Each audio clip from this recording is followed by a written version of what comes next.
et Wall Street s'est assujetti l'essentiel de notre vie économique, le travail, la consommation, mais aussi l'entreprise.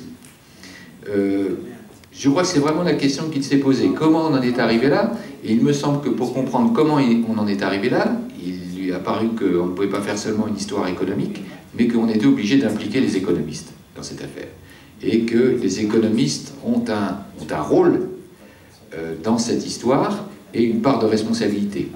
Alors justement, c'est la question qui commence à nous ramener peut-être au sujet de la conférence. Quelle est cette responsabilité des économistes? Pour quelqu'un qui ne vient pas de l'académie, est-ce qu'ils ont joué un petit rôle, un grand rôle, un très très grand rôle? Et ce rôle est-il globalement néfaste? Ou au contraire, un rôle qui a participé, on pourrait dire, des Lumières et de la démocratie?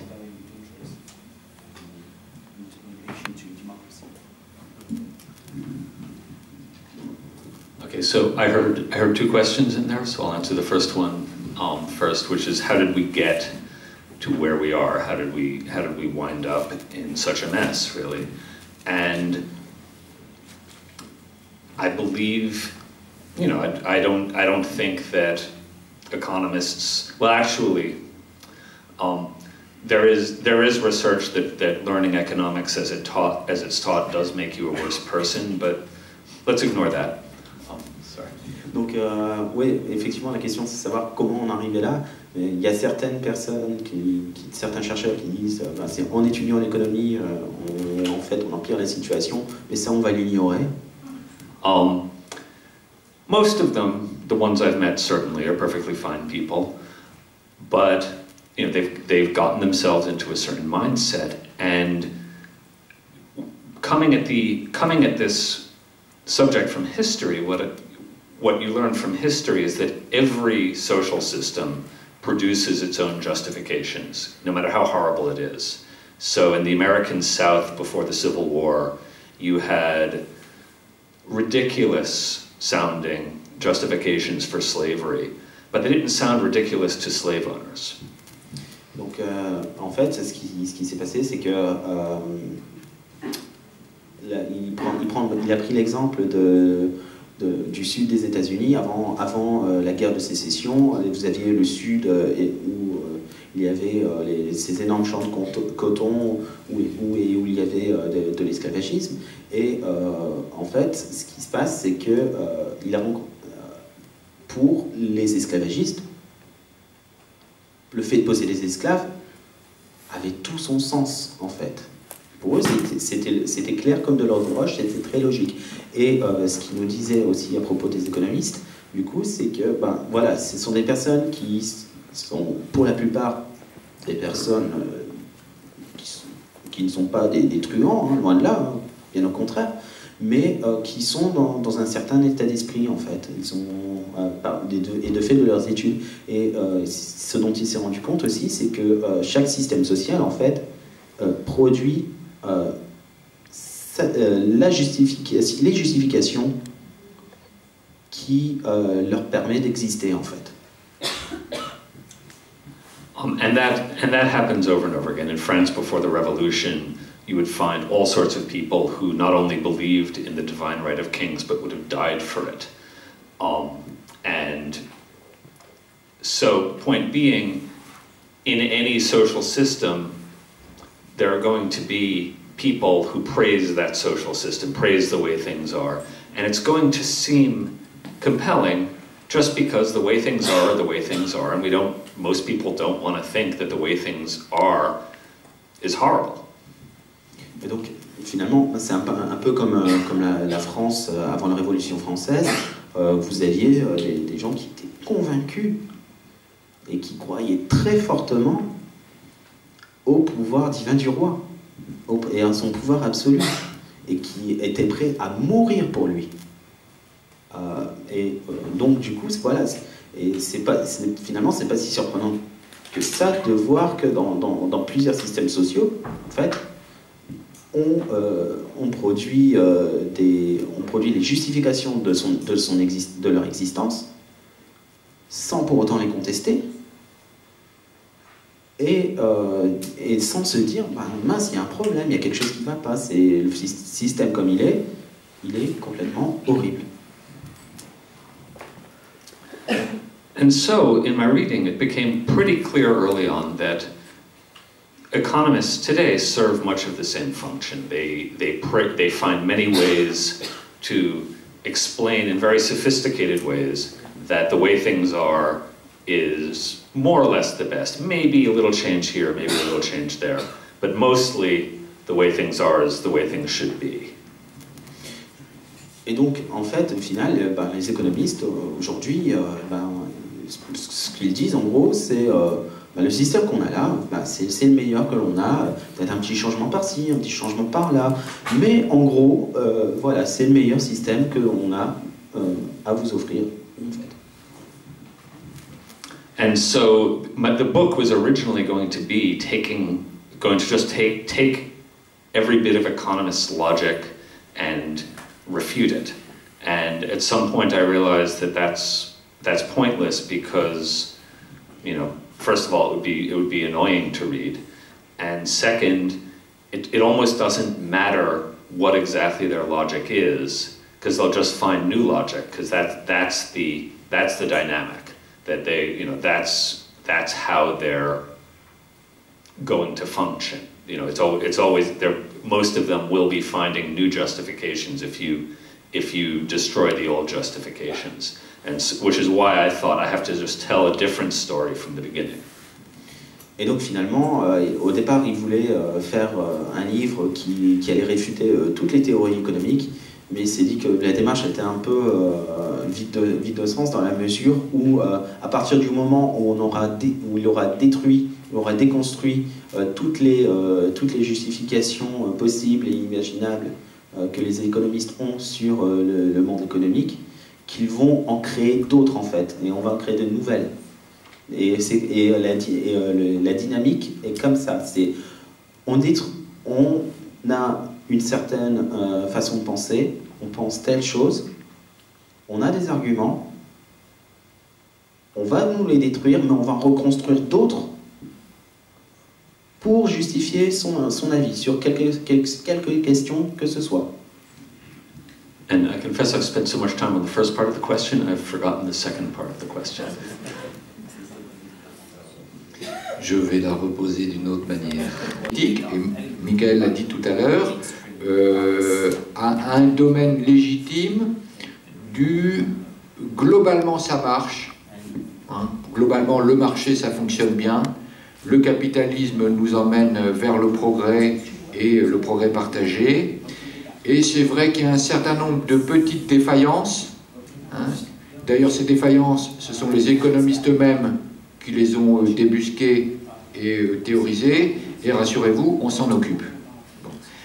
Autrement dit, c'est pas une science dans laquelle c'est un monde totalement sans problème, mais les problèmes qui ont été identifiés dans ce monde économique, ce sont des problèmes, d'abord que les économistes ont eux-mêmes constitués en problèmes, et ensuite des petits problèmes, qu'ils appellent d'ailleurs des défaillances. Ils appellent ça des défaillances du marché. Par contre, ce qu'ils ne tolèrent pas, ce que l'Académie ne tolère plus, disons depuis les années 50-60, ce sont les visions ou les approches économiques qui pointent des défauts systémiques du capitalisme ou du système de marché. Marx qui disait que le capitalisme est un système économique traversé par des contradictions insolubles, un conflit entre le capital et le travail insoluble, et bien ça sort du domaine de ce qui est légitime, parce que on n'a pas le droit de penser que le monde dans lequel on est repose sur un défaut aussi énorme. Bon. Et on pourrait prendre Keynes aussi, Keynes qui dit le capitalisme est en permanence confronté à un problème de débouché, et grosso modo il n'arrivera quasiment jamais à le résoudre.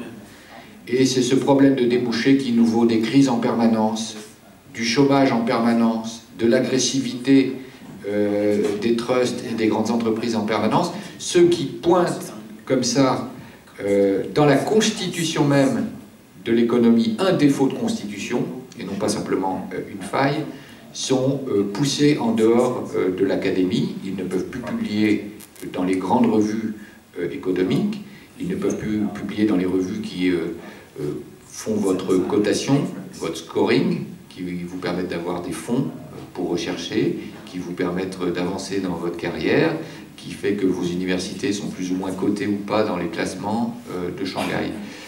Donc c'est peut-être de ce point de vue-là que les économistes, entre guillemets, puisque c'est 95% d'entre eux, jouent contre la démocratie, parce qu'ils ont vraiment porté une victoire définitive sur les économistes, on va dire, hérétiques ou critiques, ceux qui pensent que ce n'est pas simplement des petits défauts qu'il faut aller replâtrer par des lois intelligentes. La plus favorable aux thèses néolibérales, ce sont les grands économistes américains qui continuent de développer la théorie néoclassique, et c'est généralement nous qui l'appliquons avec le plus de zèle, en transformant ça en dogme et en orthodoxie. Et c'est une chose paradoxale, parce que, comme l'a dit Michael, aux États-Unis, on prend beaucoup plus de liberté avec le dogme. La réserve fédérale est assez keynésienne, généralement elle est dirigée, bon alors il faudrait des nuances, hein. Bon. Mais en gros, quand il y a un orage, la réserve fédérale sait comment piloter ou éviter une récession. Quant au libre-échange, on le sait, les États-Unis, c'est surtout une loi qu'ils imposent aux autres, mais ils ne sont pas suffisamment bêtes pour se l'appliquer à eux-mêmes. Bon. Et il y a donc, d'une certaine manière, une doctrine économique qui est produite pour le reste du monde, mais qui n'a pas l'air d'enniaiser complètement les dirigeants américains, et en particulier les banquiers centraux. Ça, c'est un paradoxe, je n'ai pas d'explication. Oui, je voulais dire que autant cette doctrine économique, nous en Europe, nous l'appliquons un peu comme des bons élèves, autant aux États-Unis, on voit que les gouvernants ou les dirigeants des grandes institutions prennent un certain nombre de libertés avec le dogme. Ils ne sont pas toujours favorables au libre-échange. Ils ne sont pas anti-keynésiens jusqu'aux bouddhistes. Et ils pratiquent des politiques monétaires, comme vous l'avez dit, relativement expansionnistes. Bon, il n'y a pas d'explication à ce paradoxe. Je ne sais pas si Michael en a une. Mais je voudrais passer à un autre sujet. Vous avez, alors je ne sais pas si c'est un ajout par rapport à l'édition, et il a raison. Ricardo, la théorie des avantages comparatifs est presque une erreur intellectuelle. Et deuxièmement, ça fait 30 ans qu'on libéralise le commerce international, et toutes les promesses qui étaient au bout de cette libéralisation, aucune d'entre elles ne s'est manifestée. Le niveau de vie des Américains n'a pas augmenté, enfin le niveau de vie de 99% des Américains n'a pas augmenté depuis 30 ans. Le niveau de l'emploi n'est toujours pas suffisant pour employer tout le monde. Même aux États-Unis, le chômage n'a pas été résorbé. Bref, on a une forme d'anticipation du fait que ce sont ces questions-là qui vont être au centre du jeu économique et politique. Et je pense qu'à l'issue de ce chapitre, on sort parfaitement armé pour se défendre. Et au passage, s'en prendre à Ricardo, quand on n'est pas un économiste, et le retourner comme une crêpe, c'est une performance. Well, I think the trade treaties in general are a great example of, of the bypassing of democracy, because, who can even keep track, if somebody is saying, hey, you've got to work more hours, or, hey, you need to have less job security, then you know, that touches you directly, and you're going to say you're likelier to fight that. You're likelier to tell your representatives to, you know, that you're not on board with that. Donc finalement, oui, l'exemple des grands traités commerciaux sont un excellent moyen de contourner la démocratie, parce qu'à cause de ça, voilà, on va avoir plus de difficultés à se battre et à se défendre si l'on nous dit il faut que tu travailles plus, il faut que tu abandonnes certaines libertés au niveau du droit du travail. Et donc voilà, ce sont d'excellents exemples de contournement du système démocratique, parce qu'on peut pas tout suivre en fait, tout simplement. But you know, if they put the same provisions into a treaty with another country and sign the treaty, you know, who's even paying attention?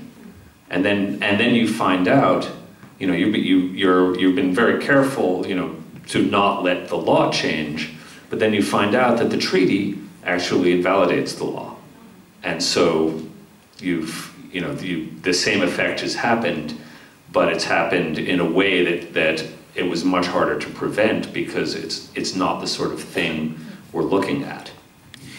Et donc finalement, voilà, on a beau essayer de faire en sorte que le traité ne contourne pas la loi, mais c'est quasiment impossible, c'est très difficile de l'empêcher, et au final, quand on signe le traité, cela invalide la loi.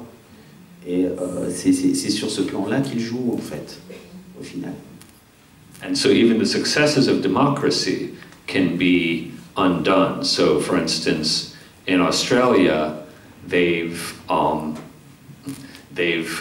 finally got a law saying that cigarettes could only be sold without branding and with pictures of, like, really horrifying pictures. And really, the lack of branding, it turns out, people who want cigarettes are still free to buy them. But, you know, without the cool branding, a lot of people don't buy them anymore.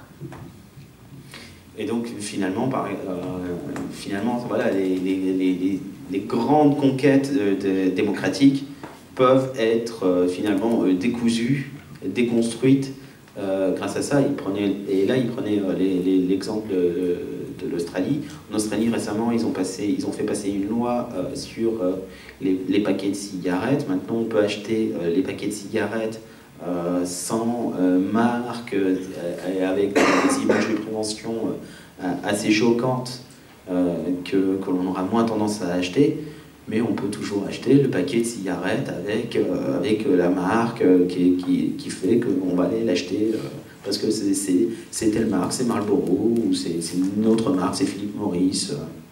And the cigarette companies fought this law every step of the way. They put out ads against it. They fought it in the Australian Parliament. They fought it to the Australian Supreme Court, and they lost. Et pourtant, voilà, il y a une des grandes victoires, c'est que le fait que les compagnies de cigarettes ont essayé de contrer cette loi du début jusqu'à la fin. Ils ont fait pression sur le Parlement, ils sont même jusqu'à aller à la Cour suprême australienne, puis finalement ils ont perdu, et ça a été une victoire. So after that, they sued Australia in the World Trade Organization for a violation of free trade. And no end. Et donc, et au final, les compagnies de cigarettes, les entreprises de cigarettes ont finalement porté l'affaire devant l'OMC, devant l'Organisation mondiale du commerce. And it's a ridiculous